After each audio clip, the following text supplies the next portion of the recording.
अर्थ मराठी सादर करीत आहे एक अद्भुत अलौकिक रम्य विश्वात घेऊन जाणारी आणि त्याचबरोबर जीवनविषयक तत्वज्ञान सांगणारी उत्कंठावर्धक कादंबरी ऑडिओ बुक स्वरूपात. नागमणी एक रहस्य. लेखक प्रसाद शिर्के. वाचनस्वर वैशाली दैवतकर. ऐकत रहा नागमणी एक रहस्य.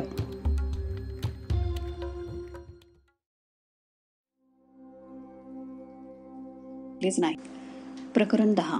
प्रकाशची गोष्ट. वसंत, मोहन आणि प्रकाश आता मोहनच्या बंगल्यावर एकत्र राहू लागले होते. राजकारण सोडल्यापासून मोहन पुन्हा वसंत बरोबर आपल्या व्यापारात लक्ष देऊ लागला होता.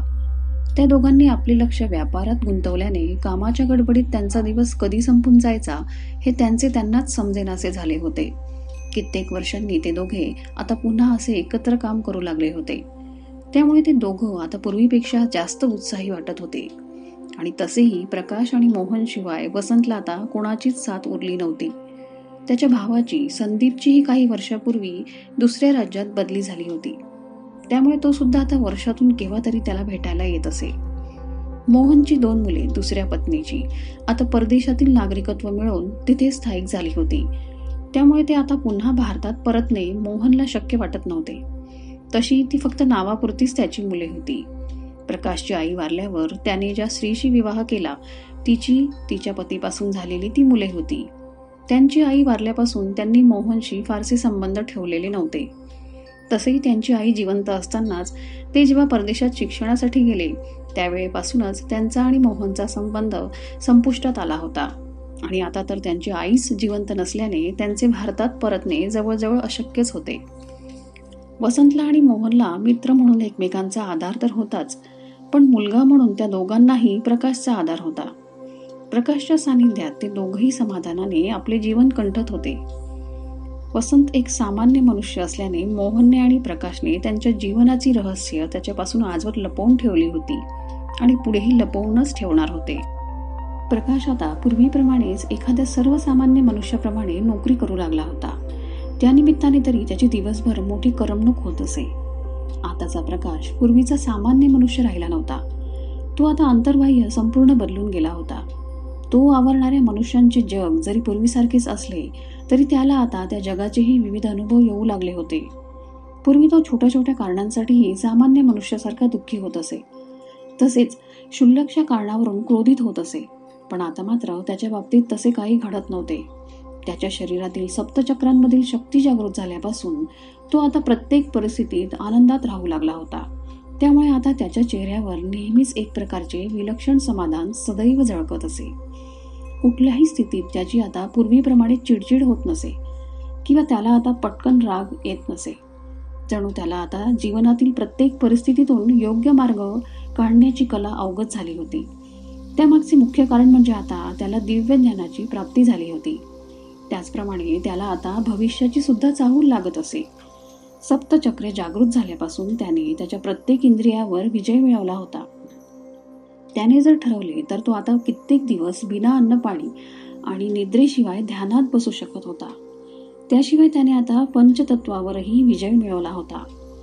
पृथ्वी तत्वावर विजय मिळवल्यामुळे पृथ्वीच्या गुरुत्वाकर्षणाच्या विरुद्ध कार्य करणे, अग्नितत्वावर विजय मिळवल्याने अग्नीचा त्याच्या शरीरावर कोणताही परिणाम न होणे, जलतत्वावर विजय मिळवल्याने पाण्यावरही चालणे, त्याचप्रमाणे आकाश तत्वावर विजय मिळवल्याने अवकाश भ्रमण करणे यासारख्या कितीतरी सिद्धी त्याला अवगत झाल्या होत्या. हिमालयात असताना त्याला त्याच्या शक्तींच्या बळावर पृथ्वीवर गुप्तपणे वास करणाऱ्या अदृश्य शक्तींना बघण्याचे, त्यांच्याशी संपर्क साधण्याचे प्रशिक्षण मिळाले होते. प्रकाशला इतरांच्या मनातील भाव सहज ओळखता येत असल्याने कित्येकदा त्याला माणसाची कीव येत असे. ही माणसे मनात एक आणि मुखात एक असे का वागतात हा प्रश्न त्याला नेहमीच चिंतित करून सोडी. माणसे मनातून वेगळी आणि बाह्य जगात वेगळी असतात, पण ती खरोखर जशी असतात तशी मात्र कधीच नसतात. आपल्या विचारांना आपल्या मनात बंदिस्त करून ही माणसे एकमेकांशी नेहमीच लपंडाव खेळत असतात. अनेकदा असे खेळ खेळताना ते स्वतःच्या खऱ्या भावनाच हरवून बसतात. कदाचित माणसे एकमेकांच्या मनातील भाव सहजरित्या जाणून घेण्यास असमर्थ असतात. म्हणूनच ते आपल्या चेहऱ्यावर विशिष्ट वृत्तीचे खोटे मुखवटे लावून जगत असतात. या माणसांनी स्वतःचे ठराविक असे कायदे, नियम आणि विचार निर्माण केलेले असतात. त्यामुळे त्यांच्या चौकटीतच ते वागू लागतात. त्यामुळे त्यांनी निर्माण केलेल्या चौकटीच्या बाहेर दुसरे विश्व असू शकते याची त्यांना जाणीवच नसते. जगातील बहुतेक माणसं आत्मकेंद्री असतात. सर्वप्रथम त्यांना स्वतःची चिंता असते आणि मग इतरांची. त्यातील बहुतेकांचे आयुष्य एकमेकांना फसवण्यामध्येच निघून जाते आणि या फसवाफसवीमध्ये त्यांचे खरे जीवन जगायचेच राहून जाते.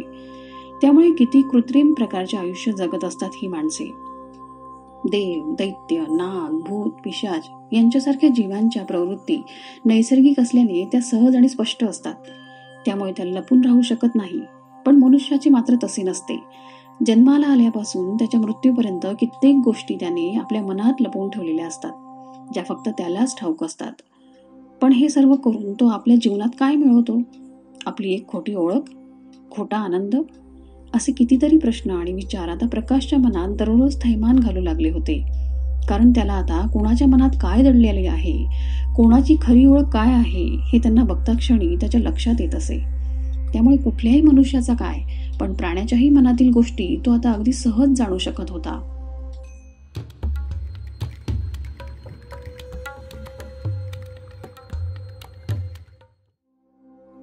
रविवारचा दिवस होता.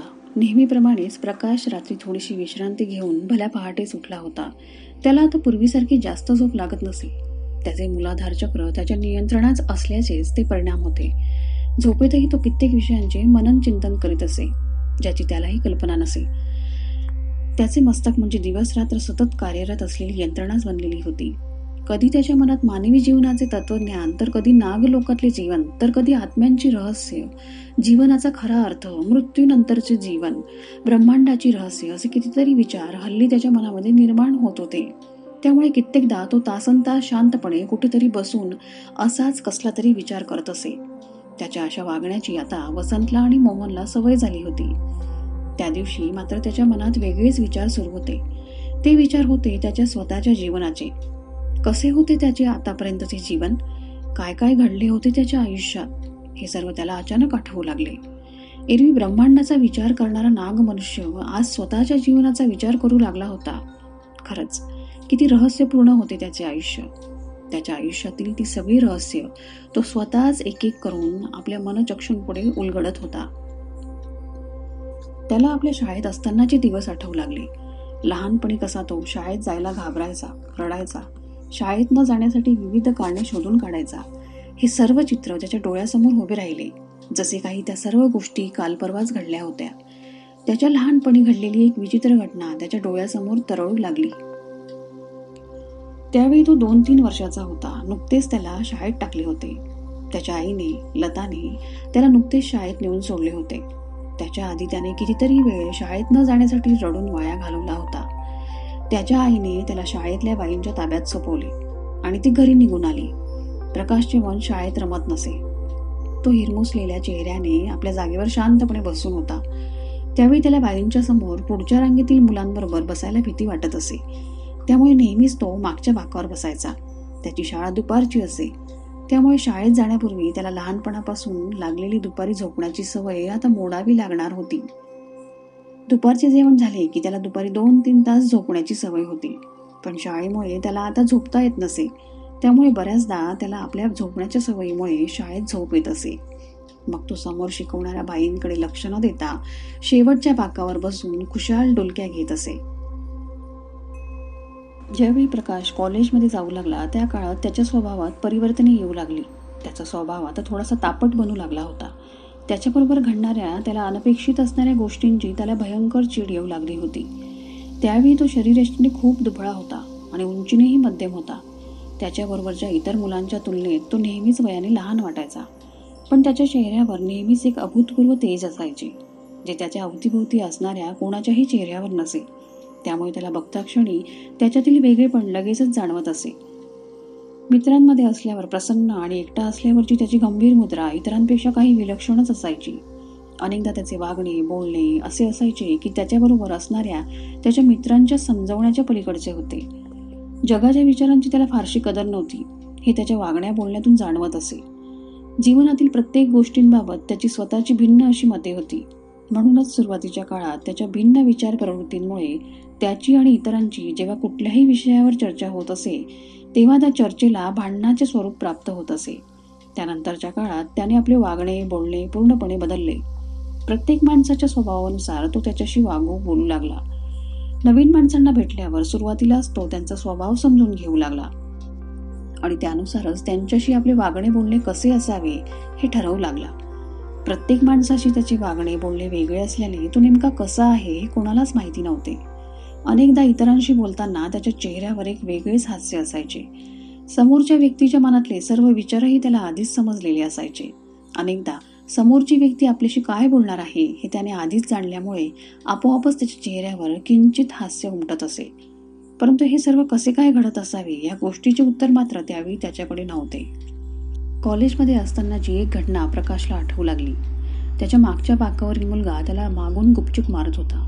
सुरुवातीला त्याने मस्करी म्हणून त्याच्याकडे दुर्लक्ष केले, पण जेव्हा सांगून सुद्धा त्या मुलाने प्रकाशच्या डोक्यात मागून मारण्याचे थांबवले नाही तेव्हा तो त्या मुलावर क्रोधित झाला आणि त्याने त्या मुलाच्या थोबाडीत एक सणसणीत चापट मारली. ती चापट त्याला इतकी जोरात लागली की त्याचे गाल त्याच्याच दातांवर वेगाने आदळल्याने त्याच्या तोंडाच्या आत त्याला जखमा होऊन त्याच्या तोंडातून रक्त येऊ लागले. असे घडल्यानंतर तो मागच्या बाकावरील मुलगाही प्रकाशला मारण्यासाठी त्यावर हात उगारणार तेवढ्यातच प्रकाशने आणखीन एक चापट त्याच्या थोबाडीत मारली. त्यामुळे तो 6-6.5 फूट उंचीचा आणि जवळपास 100 किलो वजनाचा धडधाकट शरीरयष्टीचा मुलगाही चक्रावला. प्रकाशच्या माराने त्याच्या तोंडातून रक्तस्राव होऊन त्याला भोवळ येऊ लागली, पण तरीही अजून प्रकाशचा राग शांत झाला नव्हता. म्हणून तो त्याला शिव्या देऊन बडबडू लागला. त्यावेळी त्याचा आवाज इतका वाढला होता की संपूर्ण वर्गाला तो स्पष्टपणे ऐकू गेला होता. पण रागाच्या भरात बेभान झालेल्या प्रकाशला कसलेच भान उरले नव्हते. प्रकाशला इतके क्रोधित झालेले पाहून त्या प्रचंड शरीरयष्टीच्या मुलाला घाम सुटू लागला. त्या दिवशी अनपेक्षितपणे प्रकाशने त्या मुलाशी केलेला प्रतिकार आणि त्यानंतर घडलेल्या प्रसंगाची त्या मुलाने इतकी धास्ती घेतली की तो पुन्हा कधीही प्रकाशच्या वाटेला गेला नाही. त्यावेळी घडलेल्या प्रकारामुळे प्रकाश इतका क्रोधित झाला होता की त्याला त्याचा क्रोध त्याच्या डोळ्यात स्पष्ट दिसत होता. त्याच्या श्वासाची गती अचानकच वाढली होती. त्याचबरोबर त्याच्या शरीराचे तापमानही वाढू लागले होते. एखाद्या शांत असलेल्या पर्वतांमधून ज्वालामुखीचा उद्रेक होऊन त्यातून लावा बाहेर पडावा अशा प्रकारचे त्याचे स्वरूप झाले होते. त्या प्रसंगामुळे प्रकाशला पहिल्यांदाच त्याच्या क्रोधाची जाणीव झाली होती. त्यानंतरच्या त्याच्या आयुष्यात जेव्हा जेव्हा त्याचा क्रोध जागृत झाला तेव्हा तेव्हा त्याला आपल्यातील सामर्थ्याची जाणीव होऊ लागली. शाळेत असताना एक मुलगा असाच प्रकाशला फार त्रास देत असे. त्याची आणि प्रकाशची नेहमीच भांडणे होत असत. शाळेत असताना तो मुलगा तसा हुशार होता. त्याच्या भविष्याबद्दलची स्वप्नेही फार मोठी होती. त्यासाठी तो फार मेहनतही घेत असे, पण त्याची वृत्ती मात्र चांगली नव्हती. आपल्यापेक्षा हुशार मुलामुलींचा त्याला राग येत असे. त्यांनी त्यांच्या पुढे गेलेले त्याला पाहवत नसे. तसा प्रकाशही बऱ्यापैकी हुशार असल्याने तो प्रकाशचे लक्ष त्याच्याकडे त्याच्या अभ्यासातून विचलित करण्यासाठी त्याला त्रास देत असे. त्यामुळे त्याची आणि प्रकाशची भांडणे होऊन प्रकाशचा वेळ वाया जात असे. पण कालांतराने त्याची आणि प्रकाशची तुकडी बदलली गेली. त्यामुळे त्याचा आणि प्रकाशचा संबंध आपोआपच तुटला. दुसऱ्या तुकडीमध्ये गेल्यावर त्या मुलांची त्याच्या घाणेरड्या वृत्तीमुळे इतरांशी भांडणे होऊ लागली. प्रकाशची शाळा संपल्यावर काही वर्षांनी प्रकाशला त्या मुलाबद्दल जे काही समजले ते फारच विचित्र आणि भयंकर होते. कशामुळे ते माहीत नाही, पण दुसऱ्या तुकडीत गेल्यापासून त्याचे अभ्यासातील लक्ष पूर्णपणे उडाले. एकेकाळी वर्गात नंबर काढणारा तो मुलगा 10वीत कसाबसा पास झाला होता. त्यानंतर शिक्षणाकडे दुर्लक्ष झाल्याने तो 12वीला नापास झाला. त्याच काळात तो सुरुवातीला दारू, सिगरेट आणि नंतर ड्रग्सचे व्यसन करू लागला. त्यामुळे त्याच्या घरात सतत भांडणे होऊ लागली. असाच एक दिवस तो नशेमध्ये असताना त्याच्या घरातल्यांशी भांडणे झाली आणि रागाच्या भरात त्याने आपल्या आईबापाला मारून टाकले. त्या घटनेनंतर तो पूर्णपणे वेडा झाला होता. शाळेत असताना आपल्या भविष्याची मोठमोठी स्वप्ने रंगवणाऱ्या त्या मुलाच्या आयुष्यात 2-4 वर्षात इतके बदल झाले की त्याचे संपूर्ण आयुष्यच उद्ध्वस्त झाले. त्या मुलाबरोबर जे काही घडले होते त्यासाठी प्रकाश कुठे ना कुठे स्वतःलाच जबाबदार मानत होता. कारण त्याच्या आजवरच्या आयुष्याला ज्याने विनाकारण त्रास देण्याचा प्रयत्न केला किंवा त्याला ज्यांचा राग आला त्या सर्वांबरोबर अशाच भयंकर विचित्र घटना घडल्या होत्या. एक दिवस प्रकाश एका किराणा मालाच्या दुकानात गेला होता. त्यावेळी प्रकाशकडे पुरेसे पैसे नसल्याने त्या दुकानदाराने प्रकाशला हवी असलेली वस्तू देण्यास नकार दिला. तो दुकानवाला त्याच्या घराच्या जवळच राहणारा होता आणि तो प्रकाशला बऱ्यापैकी ओळखतही होता. तरीही त्याने असे केल्याने प्रकाशला त्याचा खूप राग आला. त्यानंतर प्रकाशने त्याच्या दुकानातून सामान घेणेच बंद केले. त्या घटनेनंतर महिन्याभरातच त्या दुकानदाराला कोणत्या तरी गंभीर कारणामुळे आपले दुकान बंद करून त्याच्या गावी जावे लागले. कॉलेजमध्ये असताना एका लफंगी व्यक्तीने प्रकाशला काहीतरी खोटे नाटे सांगून आपल्याबरोबर नेले. त्याच्या गळ्यातील सोन्याची साखळी चोरण्याचा प्रयत्न केला होता. काही दिवसांनी तो चोर ट्रेन खाली चिरडून मेल्याची बातमी वर्तमानपत्रात छापून आली. अशा प्रकारे एक दोन नाही तर बऱ्याच विचित्र आणि भयंकर घटना त्याचे वाईट चिंतणाऱ्या किंवा त्याच्याशी शत्रुत्व ओढवून घेणाऱ्या माणसांबरोबरच घडल्याचे त्याला अनुभव येऊ लागले. या सर्व गोष्टी कशा होतात, का होतात, या गोष्टीची जाणीव त्याला सुरुवातीला नव्हती, ज्याचे कारण त्याचा रक्षक आणि त्याचे कवच असलेला त्याच्याजवळील दिव्य नागमणी असल्याचे आता त्याच्या लक्षात आले होते. त्यामुळे जेव्हा जेव्हा त्याचा क्रोध जागृत होत असे तेव्हा तेव्हा त्याच्या नागमणीच्या शक्ती जागृत होऊन अशा भयंकर, विचित्र आणि अद्भुत घटनांचा अनुभव त्याला येऊ लागला.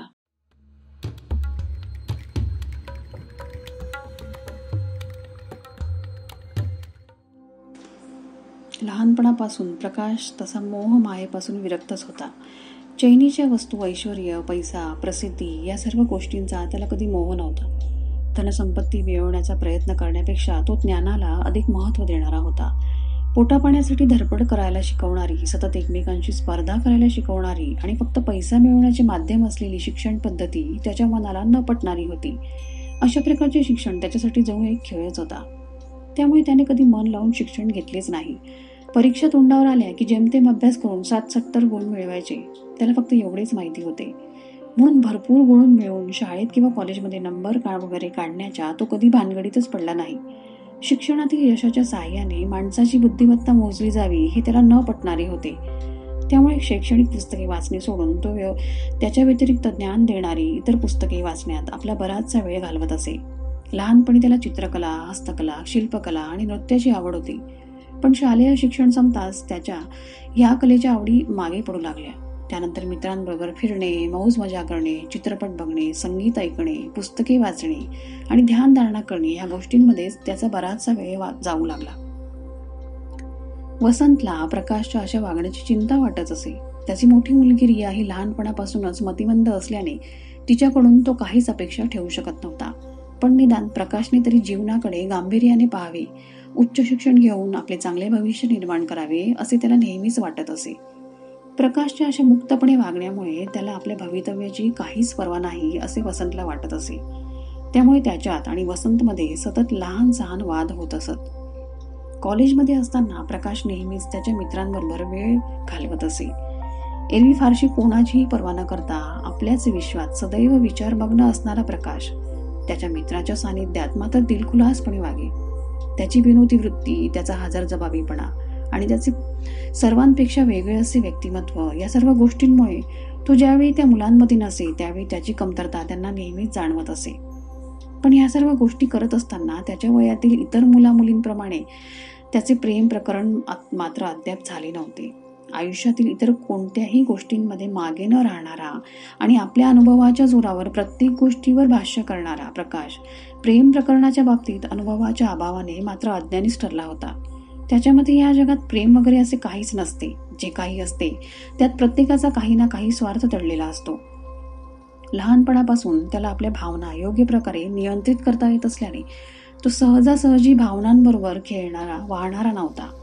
बाह्य जगात इतरांसमोर अविचारी प्रकारचे वर्तन करणारा प्रकाश त्याच्या जीवनाच्या बाबतीत फारच गंभीर होता. कुठल्या वयात, कोणत्या वेळी काय करायचे हे त्याने आधीच आपल्या मनात ठरवलेले असायचे. जणू प्रत्येक गोष्टीचा आद्यक्रम त्याच्या मनात ठरलेला असायचा. त्यामुळे भावनांच्या ओघात वाहून न जाता तो त्याच्यासाठी महत्त्वाच्या असणाऱ्या गोष्टींनाच आद्यक्रम देत असे. त्याच्या आयुष्याच्या बाबतची त्याची गणिते सर्वसामान्य मुलांपेक्षा फारच वेगळी होती. आजवर कितीतरी मुलींनी त्याच्याशी मैत्री करण्याचा प्रयत्न केला होता, पण त्याने सदैव त्यांच्याकडे दुर्लक्ष केले होते. त्यामुळे प्रेमाची लफडी करणे तर दूरच, पण मुलींची साधी मैत्री सुद्धा त्याने कधी केली नव्हती.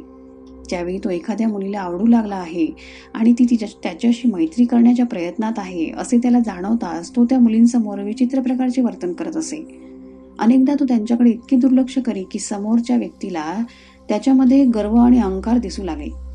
तर कधी तो त्यांच्याकडे क्रोधाने बघे, तर कधी कधी तो जाणून बुजून त्यांच्यासमोर मूर्खासारखे वर्तन करीत असे.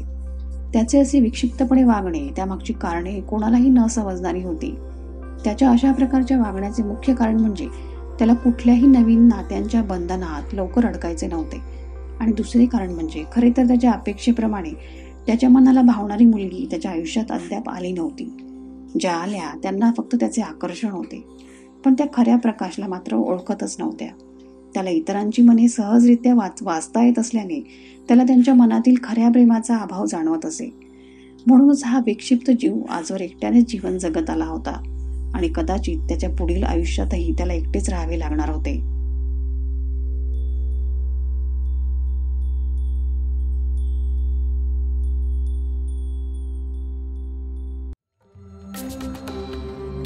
वैशाली दहिवतकर यांच्या वाचन स्वरात आपण ऐकत होतात प्रसाद शिर्के लिखित अर्थ मराठी प्रकाशित उत्कंठावर्धक कादंबरी नागमणी एक रहस्य.